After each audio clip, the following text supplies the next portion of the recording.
আল্লাহ রাসূল বললেন ইন্নাল্লাহা লা ইয়াত্তালিউ, নিশ্চয়ই আল্লাহ সুবহানাহু ওয়া তাআলা অবতরণ করেন ফি লাইলাতিন নিসফি মিন শাবান, ফি লাইলাতিন নিসফি মিন শাবান, এই শাবানের রাত্রিতে আল্লাহ সুবহানাহু ওয়া তাআলা অবতরণ করেন।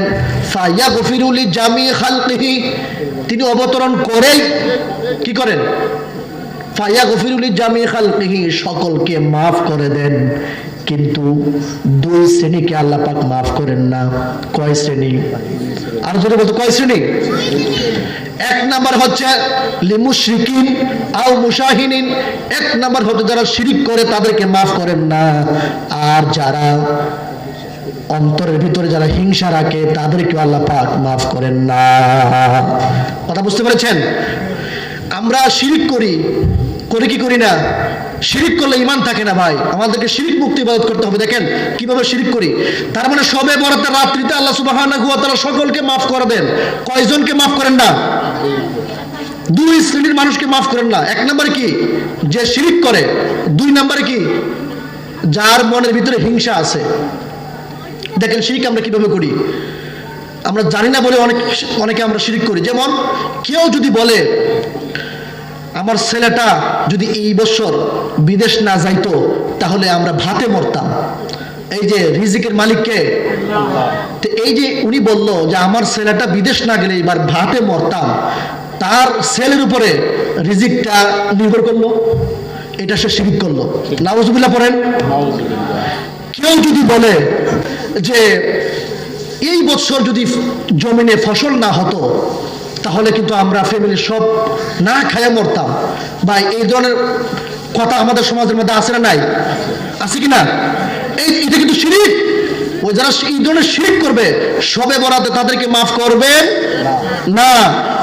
তারপরে তো হচ্ছে যারা ব্যবসায়ী ভাইয়েরা আছেন, তারা একটা কথা কমন একটা কথা আছে, সকালবেলা যদি আপনি কোনো কিছু কিনতে যান তখন যদি মনে করেন যে আপনার টাকা আজকে দিবেন না বা বিকালে দিবেন, তখন যদি আপনি তাকে বলেন যে ভাই টাকাটা বিকালে দেব, উনি বলেন কি, ভাই এখনো বনি করি নাই, প্রথম কাস্টমার আপনি, বনি যেহেতু করি নাই প্রথম বাকি দেওয়া যাবে না, তাহলে আমার সারা দিনের বরকত কমে যাবে।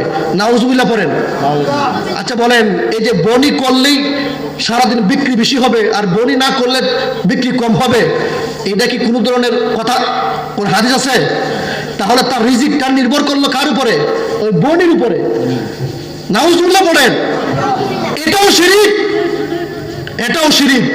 ও ব্যবসায়ী ভাইয়েরা, হ্যাঁ সকালবেলা কেউ যদি যায় টাকা পরে দেব, আপনি তাকে উপকার করেন, একটা মানুষকে সহযোগিতা করলেন, আরো ব্যবসার বরকত আল্লাহ পাক আরো বাড়াই দিতে পারেন। আর আপনি বলেন এখনো বনি করি নাই, বাকি দেওয়া যাবে না, আর বনি না করা পর্যন্ত আমি আপনার কাছে বাকি বিক্রি করতে পারবো না। এই বিশ্বাসটা করা কি শিরক। এই ধরনের শিরক যারা করবে এদেরকে আল্লাহ পাক শবে বরাতের রাত্রিতে maaf করবেন না। অনেক মহিলার সন্তান হয় না, বাবার মাজারে চলে যায়, শাহজালাল রহমতুল্লাহি আলাইহির মাজারে চলে যায়। আর শাহজালাল রহমতুল্লাহি আলাইহির কাজ ছিল শিরকের বিরুদ্ধে, আর আমরা করি আর শিরক। উনি করছেন কি? এই পাগলেরা করে কি? তার মানে সন্তান দেওয়ার মালিক কে? সন্তান হয় না বলতে হবে কার কাছে? আল্লাহর কাছে বলতে হবে। তে আপনি মাজারে গিয়ে বলেন কেন? বাবার কাছে গিয়ে বলেন কেন? বাবা কি মালিক নাকি?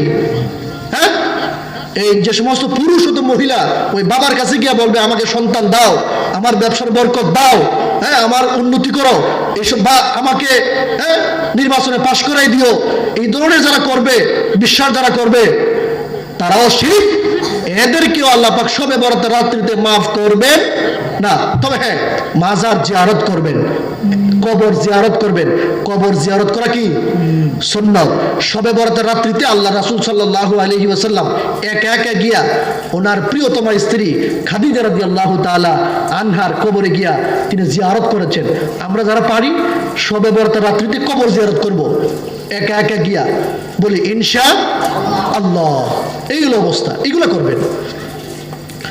আর দুই নম্বর যে কথা বলছি যে হিংসা রাখা যাবে না আমাদের মনের মধ্যে, বা হিংসা ঠিক না? পাশের বাড়ির মানুষ অনেক ধনী হয়ে যাচ্ছে, পাশের বাড়ির ছেলেটাকে A+ পেয়ে গেছে, আমার ছেলেটা এখনো পাই নাই, এই হিংসা ওই ছেলেটার উপরে আল্লাহ ঠাডা পড়ে। এই ধরনের দোয়া খালি সবসময় করে থাকে, বদদোয়া আছে না নাই? এই ধরনের হিংসা করা যাবে না। আপনি ধনী মানুষ, আপনার পাশের বাড়ির মানুষটা একটু গরিব, আপনাকে হিংসা করবেন না। এই ধনী বানাইছেন কে? আর তাকে গরিব বানাইছেন কে? আল্লাহ। এই ধনী গরিব সৃষ্টি কার? আল্লাহ। তা আপনি তাকে হিংসা করবেন কেন? আপনি তাকে মহব্বত করবেন, ভালোবাসবেন, তাকে সুন্দর করে বুঝাবেন। তো যাই হোক, আমরা যে কথাগুলো বললাম, আমরা শবে বরাতের রাত্রিতে ইবাদত করব যে যতটুকু পারি, বলি ইনশা আল্লাহ। আর ফজরের নামাজ, এশার নামাজ মিস দেওয়া যাবে না। কারণ ফজরের নামাজ, এশার নামাজ জামাতে পড়লে সারা রাত্রে ঘুমাইলেও সারা রাত্রে আল্লাহ পাক সওয়াব দিয়ে দিবেন। আর একটা গুরুত্বপূর্ণ কাজ হচ্ছে, আপনারা যারা পারেন 13, 14, 15 তারিখ রোজা রাখবেন। আইয়ামে বীজ, যে কোনো মাসের 13, 14, 15 3 দিন রোজা রাখা সুন্নাত।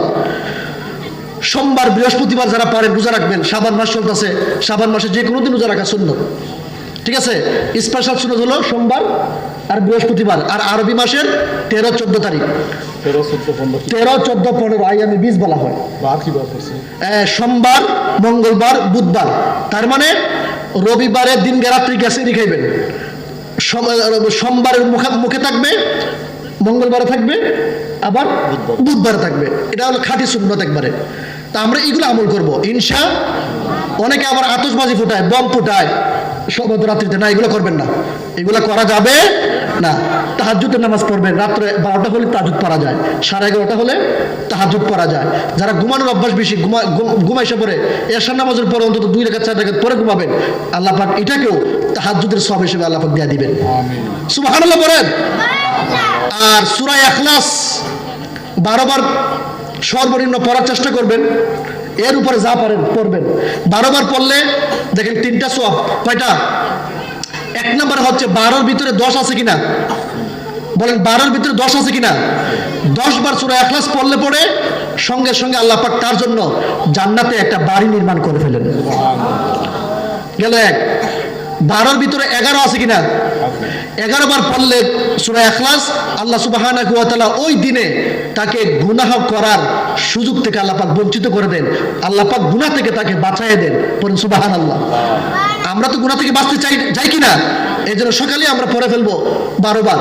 তাহলে আর 12 বার সূরা ইখলাস যদি পড়ে কেউ, তাহলে সে 4 খতমের কুরআনুল কারীম খতম 60 বার খতম করলে যে সওয়াব, 12 বার পড়লে আল্লাহ সুবহানাহু ওয়া তাআলা তত সমপরিমাণ সওয়াব আল্লাহ পাক দিয়ে দিবেন। কয়টা সওয়াব পাইছেন? 3টা। 1 নম্বরে কি? জান্নাতে একটা বাড়ি। 2 নম্বরে কি? 2 নম্বরে কি? আল্লাহ গুনাহ থেকে বাঁচাই দিবেন। আর 3 নম্বরে কি? 3 নম্বরে কি? 12 বার পড়লে 3 4 কত 12 না, 4 খতমের সওয়াব পাবেন। এইগুলো আমল করব।